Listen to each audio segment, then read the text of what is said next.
This is Gary Lux, and you're listening to The Business Side of Music.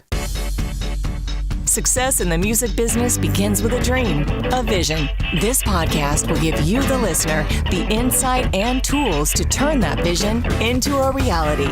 Meet the industry professionals who work day by day behind the scenes, helping to make those dreams come true. Welcome to The Business Side of Music. This is Bob Bender. You're listening to this edition of The Business Side of Music. In the studio today, we have Andy Hill. I had the opportunity to meet him a few weeks back. We both spoke on a panel, Southern Women in Film Conference in Nashville, Tennessee. We got to chat with each other. It turns out after the fact that we know a couple of the same people, Gary Lux, who we've had on the show. Andy is quite the composer, but more importantly, really seems to have his finger on the pulse in the business.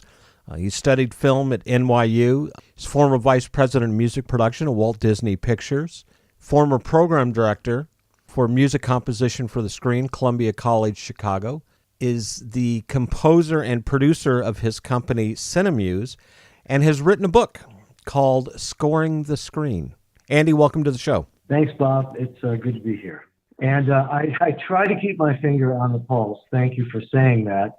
It's difficult sometimes to find the pulse, but it is there. Yeah, and we're in an ever-changing business. We have had experts on the show in the past dealing with film, television, music. What we're finding is it's an ever-changing thing. And my wife and I have both produced television shows that were music-based, music incorporated, getting involved with all of the sync licensing and the legalese that we have to deal with to make these events happen.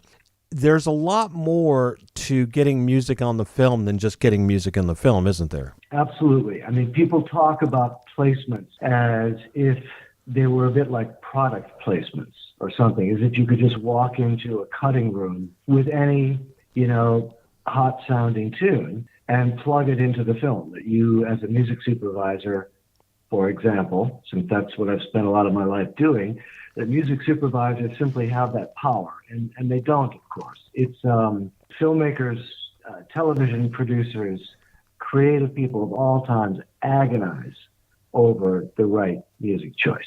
So when a band, a new artist, particularly if it's somebody a little idiosyncratic, unusual, alternative, actually does get prominent placement in a film or a television show, it's a big deal. Even if not much money changes hands, which it probably doesn't.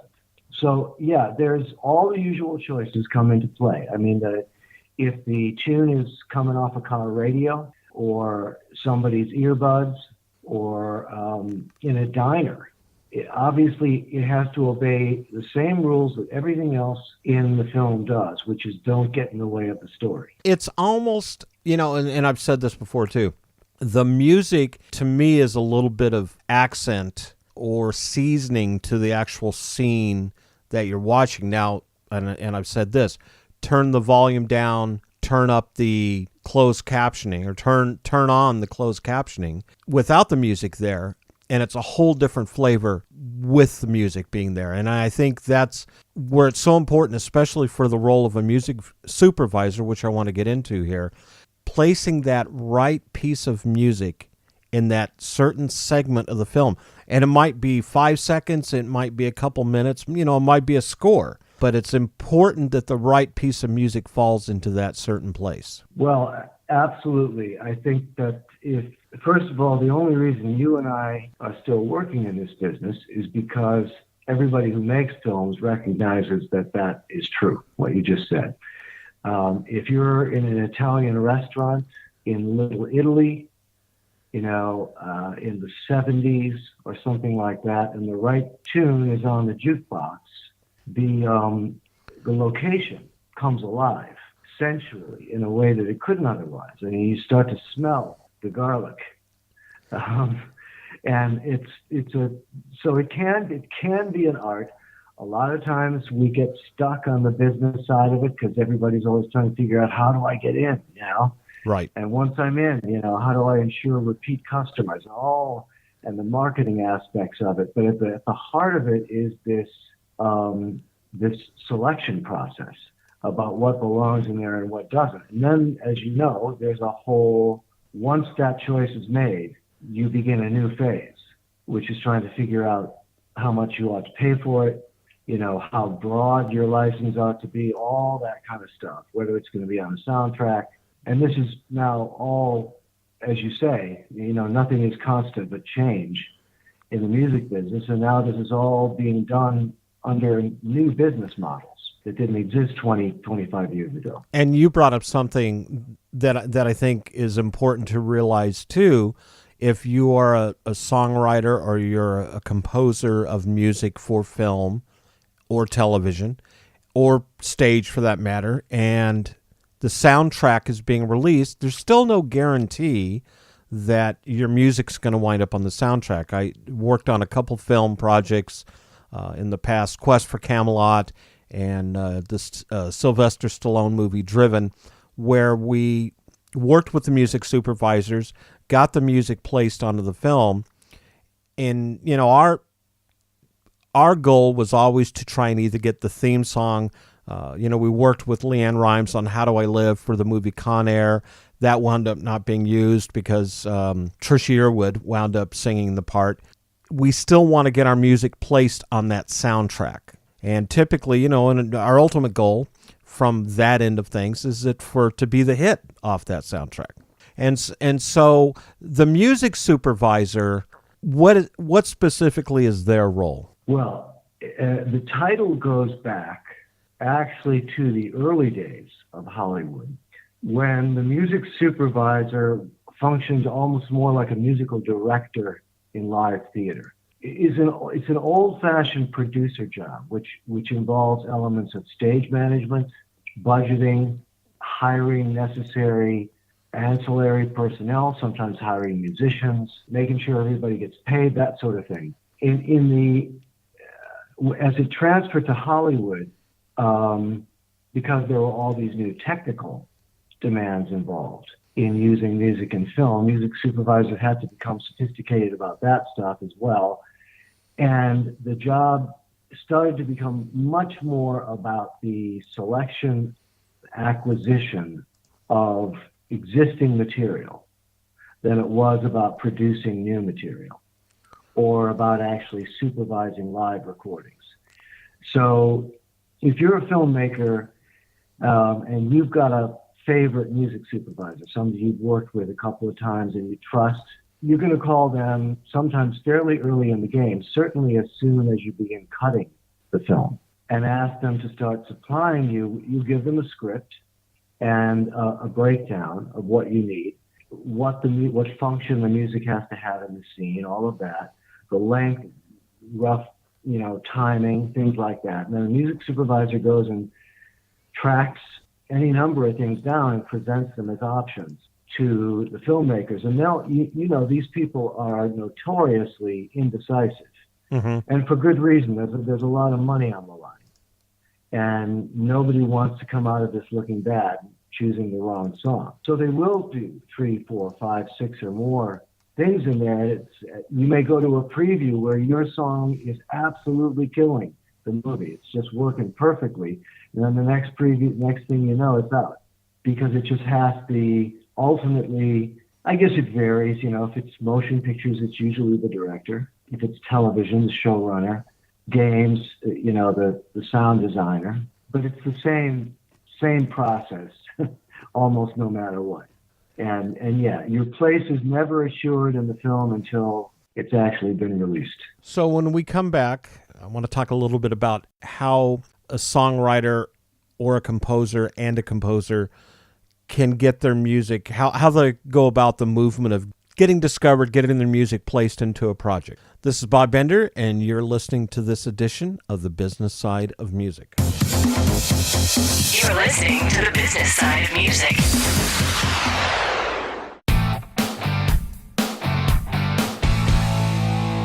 Hi, this is Vinny Rebus, the founder of Indie Connect. Our goal is to ensure that you have the knowledge, the tools, skills, resources, and connections that you need to develop a profitable and long-lasting career in music. One way we do this is through these Business Side of Music podcasts. I'd also like to invite you to check out Indie Connect magazine, our free multimedia online publication packed with practical interviews and advice from music industry experts. Go to www.indieconnectmag. That's www.indieconnectmag.com. Let us walk with you and guide you every step of your musical journey.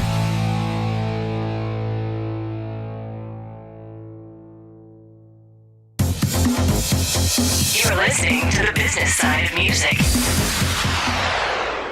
This is Bob Bender. You're listening to this edition of the Business Side of Music.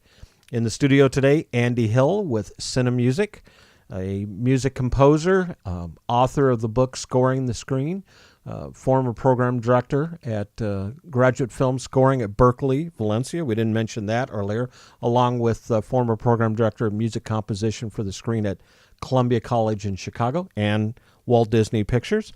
Andy, where we left off was, how does a aspiring song composer, songwriter, someone who thinks they have what it takes to get their music into film, television, gaming, what's the protocol these days? Well, as Bob, as was suggested by the resume that you read off, the credits that you read off, my focus in this business really for the past dozen years has been more toward the composition of original music, what's generally known as score, sometimes called underscore, the instrumental music that supports the movie emotionally and thematically, the music that wins the Oscar for Best Original Score, right? That's been my focus, and that's the subject of the book, Scoring the Screen, which Hal Leonard published last year and will be out as an ebook later this year. I'm going to maybe show a little bit of bias toward those composers of instrumental music, but I want to actually start out by saying that I think the most exciting new ground in music for film lies in collaborations between songwriters and composers. A good example, Win Butler from Arcade Fire was nominated for an Oscar and a Golden Globe for co-scoring Her, the Spike Jonze movie from a few years back. Mm-hmm. And I'm embarrassed to say that the name of his collaborator has slipped my mind. All your listeners will be busily, going to IMDb and figuring this out faster than my brain can work, probably. But anyhow, they were two, Spike Jonze, Her, composers Win Butler and of Arcade Fire. Anyhow, the point of the story is that Win is a songwriter, a really good one, but he had never composed a dramatic score for a film before, and the score has to do all sorts of things that a song doesn't do. It has to wrap around the drama. It has to wrap around the characters. It has to weave its way in and out of scenes. In a way, a song just lays over the top of it, basically, and it either works or it doesn't. But score is a different thing. So he had a frequent collaborator of the band's, a violin player, work with him and create the orchestrations that were used in recording the score. So Win would come up with the ideas, presumably, pitch them to his partner, who would then do whatever, put them pencil to pencil on paper, mm-hmm. Or likely in a computer notation program, would create arrangements for them to record. The same thing is true of Trent Reznor and Atticus Ross, who of course won an Oscar for The Social Network. Again, Trent's a songwriter. He's an idea person. Yes, he can sit down at the piano and compose a sequence of chords that really works great. But again, it's a whole different thing to place that music in a film in a way that doesn't step on dialogue or intrude on the suspense of the scene or whatever. Those are specialized skills. So he worked with a guy named Atticus Ross, who has orchestral training. This is exciting stuff. When you get somebody like a T-Bone Burnett, for example, his music has been featured in a number of films so far because he has this really distinctive If you get that guy paired up with the right score composer, somebody who really understands how movies work, you could have an incredible score. Like the kind of scores that Ry Cooder used to do, you know? You know what I'm talking about. And Ry, to me, is one of the most proficient, amazing writers out there of all time. Yeah. Right. So in other words, what I'm saying is I don't think that songwriters, if they love the movies and they have a feel for story and for so forth, they shouldn't be afraid at all to team up with their artsy, conservatory trained, cello playing friend, and do this. And if you think about it, some of the major stories of the last few years have been composers who did these kind of collaborations. There's a group called Explosions in the Sky down in Texas that works a lot with David Wingo, who's a film composer. This stuff is happening everywhere, and I think it's exciting. Now, so all of this is to answer your question by saying the first thing I would say to someone who aspires to have song material in film is to hook up with people who know film, such as film composers. Even if that's somebody who has just done some episodic music for a single TV program or something like that. Right. Those people have connections, whether they be agents, managers, etc. And if you've got great material and you know how to deliver it, something might come of that. Also, direct approach to the filmmakers. We'll talk about music supervisors in a second, because everybody assumes it has to be music supervisors, that's the entry point, right? But don't forget about that every town, every city of any size in the country right now has an independent filmmakers association of some kind. You can find them obviously in Chicago, LA, New York, Philadelphia, Atlanta, but they're in other places too. That's how something like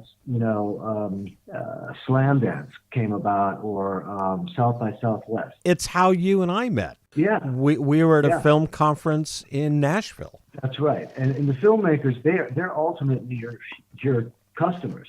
The music supervisor is simply a way to get to them.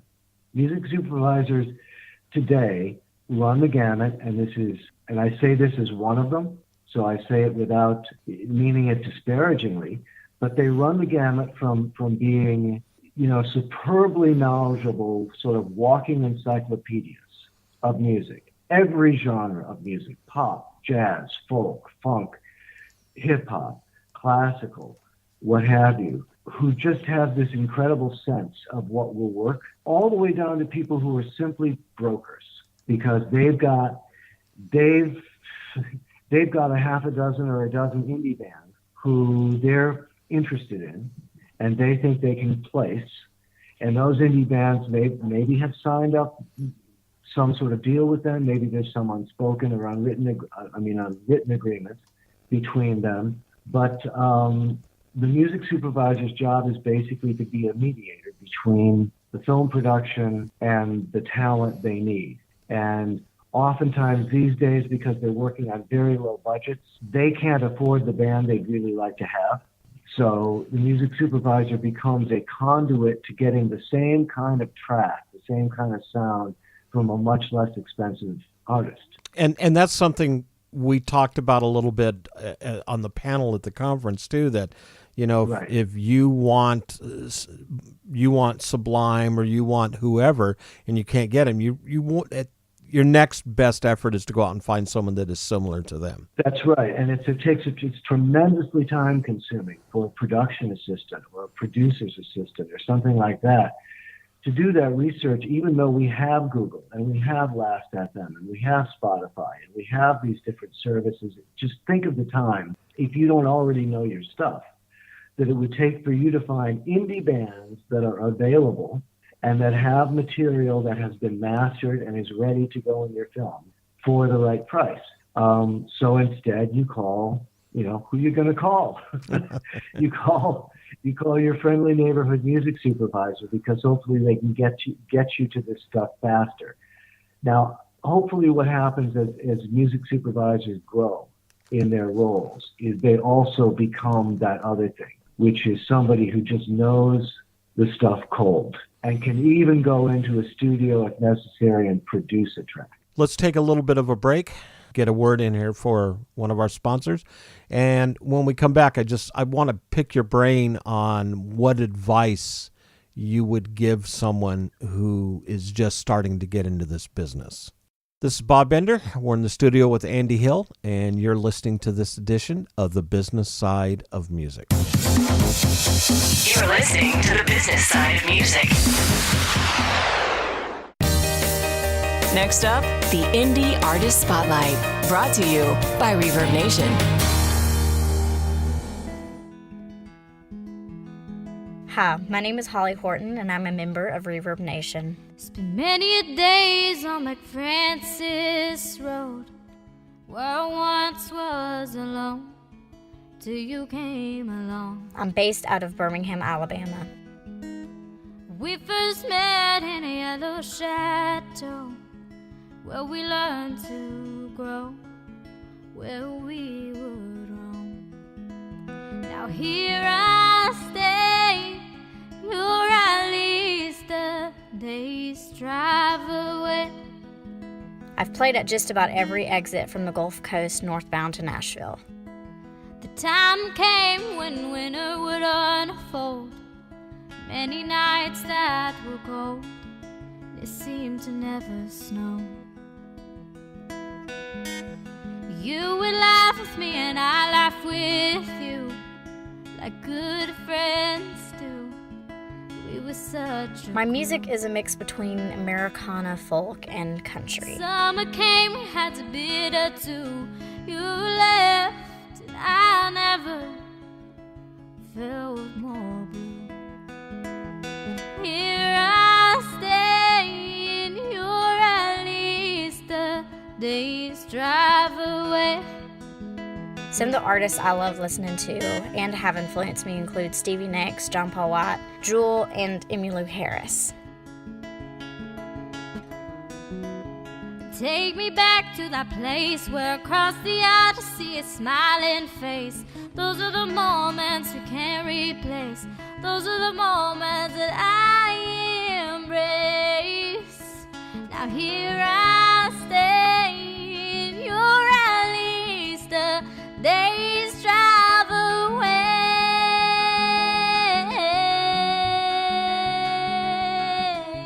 This is a song that I wrote and had the amazing opportunity to record up in Nashville, and it's called Alabama Woman.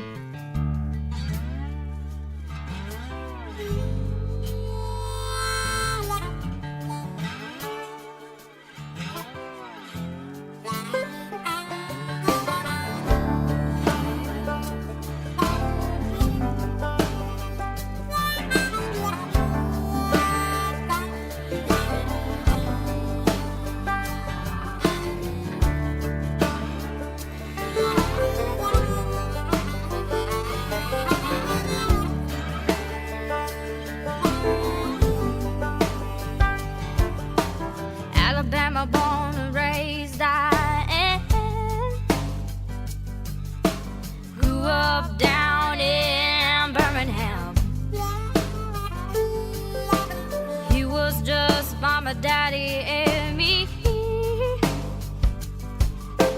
We were happy as we could be. Now I'm an Alabama woman, I'm tough as I could be. Don't you mess with me.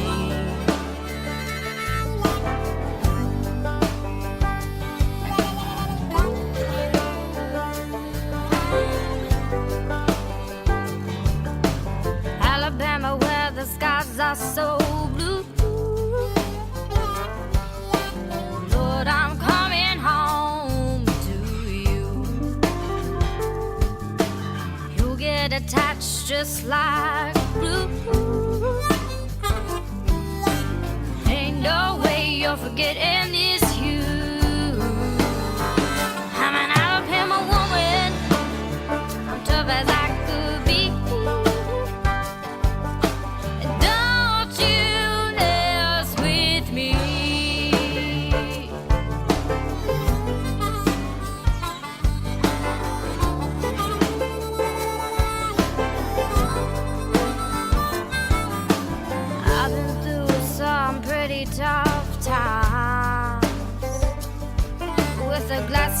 plenty and God's grace, I'm fine. You can visit my website, and that's holly.org. That's HOLLYE. You can find all my social media links on there, as well as listen to some of my music. I'm an Alabama woman. I'm tough as I could be. I'm an Alabama woman. Don't you mess with me. I'm an Alabama woman. I'm tough as I could be. Don't you mess with me. I'm an Alabama woman. Don't you mess with me. I'm an Alabama woman. Don't you mess with me. Once again, this is Holly Horton, and I'm a proud member of Reverb Nation. You're listening to the business side of music. This is Bob Bender. We're in the studio with Andy Hill. You're listening to this edition of the business side of music. Andy is, as a film composer who's been doing this for quite a few years and has quite a bit of credit to your name. I'm a young college kid, and I'm just wanting to get started. I'm fresh out of a music program, or maybe I'm getting ready to go into a music business program. What should I do? What should I anticipate in looking for to get my foot in a door? Is there any special studies, any special classes? There's no short way to do this. There's not an abbreviated instruction. But what is it that a young, aspiring composer needs to look to do? And you're speaking, Bob, both of people who are songwriters or singer-songwriters or songwriter-arrangers. Correct. And people who aspire to be the next Hans Zimmer. Yeah, right? or a T-Bone Burnett or whoever. Right, okay. Well, let's talk about the hybrid model, because actually I think that's the most vital place right now. Let's talk about people who are straddling both worlds. I mentioned this guy, David Wingo. Austin, Texas has kind of a scene right now, obviously, but even for film and for film music, it's a growing place. I wish Nashville were as keen on that as Austin has been, because I think exciting things could happen here. But Austin's produced a couple of interesting composers, and one of them is David Wingo. Another one is Daniel Hall, who scored the Rooney Mara, Casey Affleck, A Ghost Story last year. So these are people who have lived in both worlds. They're perfectly capable of writing really great songs that will stand up to anything that Sufjan Stevens, has written. Mm-hmm. But they also have this gift for integrating music into film.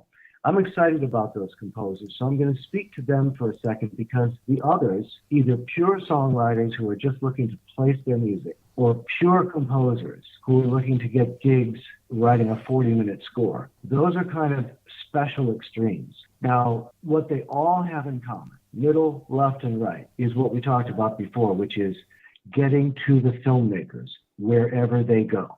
If you could afford to get on a plane and book a room in Park City and go to the Sundance Festival and go to every, event at the BMI Coffee House, or is it ASCAP that does that again? I think it's BMI, and rub shoulders with every filmmaker, you can. If you have the time to scan the trade magazine, Hollywood Reporter every week publishes films and television projects in pre-production, production, and post-production. If you're a music person who wants to get music into a film, and ultimately you want to work for that director, you want to work for that film, you have to know who to contact. Listings like that give you the beginning, at least there's an email address. I can't tell you how many times I've written blind letters to generic email addresses listed in the Hollywood Reporter. Mm-hmm. And sometimes I got meetings from them, and sometimes I got jobs.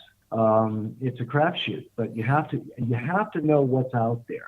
And you know what? As you're going down those lists, and I speak of the Hollywood Reporter, but they also do this in Daily Variety. As you're going down that, you may see a name. You may see, oh man, I know who that guy is. He directed a music video that a friend of mine, an artist friend of mine, did with him. or maybe I, was one of the musicians in a music video that this guy directed. So anyhow, you make that sort of connection, then you've got a hook, you've got an angle when you contact these people. I know that sounds obvious, but it can't be said enough. You're right. It's sometimes the simplest thing. It's sometimes the easiest move to get your foot in that door. A friend of mine years ago, a songwriter out of Virginia, was going through a list of songs for an artist that we had in the studio. And the one song was not going to work for the artist in the studio. We knew that. It was just the story wasn't correct. It was a totally different angle. But he played the song for us, and we wound up having someone who was looking for music for a particular film. And I said, wait a minute, I think I've got the song for you. And I played it, and it was done deal. I mean, and it was just because the songwriter said, well, here, let me play this song. I don't think it's going to work for your artist, but let me play it anyway. But it wound up getting placed into a film. Absolutely. And listen, the old stuff never goes away. Bruce Springsteen walking into John Hammond's office at CBS at Columbia in New York with his beat-up acoustic guitar and sitting down in the office and playing 3 songs is still, certainly here in Nashville, and I would guess in Austin, many other places too. If you can find an opportunity to do that at the right place at the right time, and as I say, a coffee house atmosphere at a film festival is a perfect place to do that. It is, yes. And that means so much more than any elevator pitch you can come up with, because it's about the music. There are other ways. One of the ways to make good use of something like YouTube, which by and large I don't have much time for. I mean, I don't like the business model, and I don't like overall how it's devalued the services of musicians. But one good way to make use of it is to create your own little noir film. Like you mentioned, T-Bone Burnett wrote a great main title for True Detective. So you create your own collage of still images of like dark streets and dark alleys and dames and fast cars and so forth or whatever. And then you put your music to it. And it becomes a project. It becomes both an audio and a visual thing that people can enjoy. Mm-hmm. And if you're lucky, it goes at least semi-viral. You also mentioned Reverb Nation.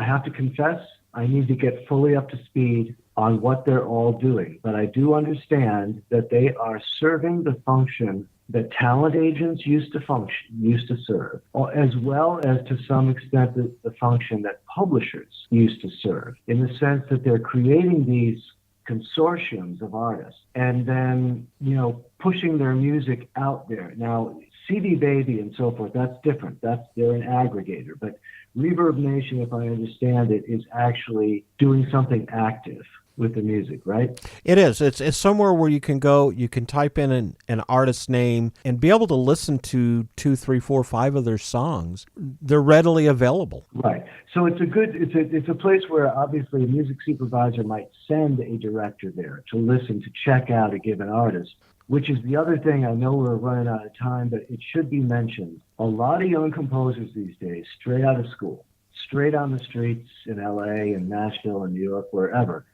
the very first thought is they need to write for a library, because the libraries obviously have become a source in this era of lower budgets and speed, a very efficient way for filmmakers, particularly in television, to get a hold of the music they need to satisfy something in their project.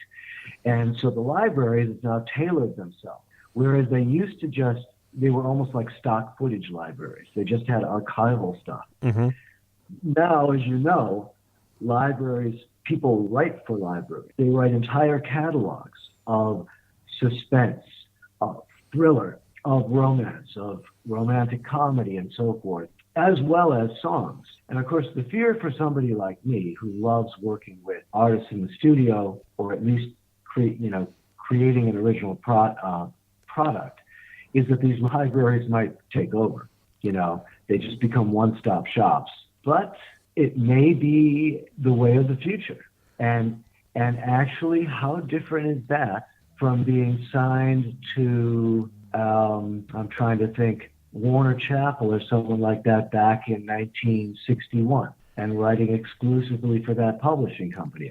I guess this could end up being like that. I remember back in the mid 80s, I subscribed to Killer Tracks out of Los Angeles, and they sent me their library. They sent me a catalog of, 40, 50 CDs, and, one set would be fantasy music, 1, 2, 3. Right. One would be stingers or news broadcasts, 1, 2, 3. And you would listen to those to choose what it was you needed for whatever type of TV spot or show or film that you were working on. So I don't think that recipe has necessarily changed. I think what has expanded is the number of artists out there now who, as you said, sit down and specifically write suspenseful or adventurous or whatever it is that the style of the music director or supervisor is looking for. Exactly. It's gotten a lot more dialed in and specific. Killer Tracks was servicing mostly an advertising clientele, as you know, and their music, and they were the leaders of the pack for quite a long time in that arena. But, their music, Michael Mann would not have chosen a Killer Tracks cut for Heat or any one of his classic films. The music has to be a lot more bespoke, tailor-made, and that's what's happening with some of these new libraries. Is they've actually got writers under contract who, for all intents and purposes, can create a score. It won't be as good as something that James Newton Howard would write, to picture. Mm-hmm.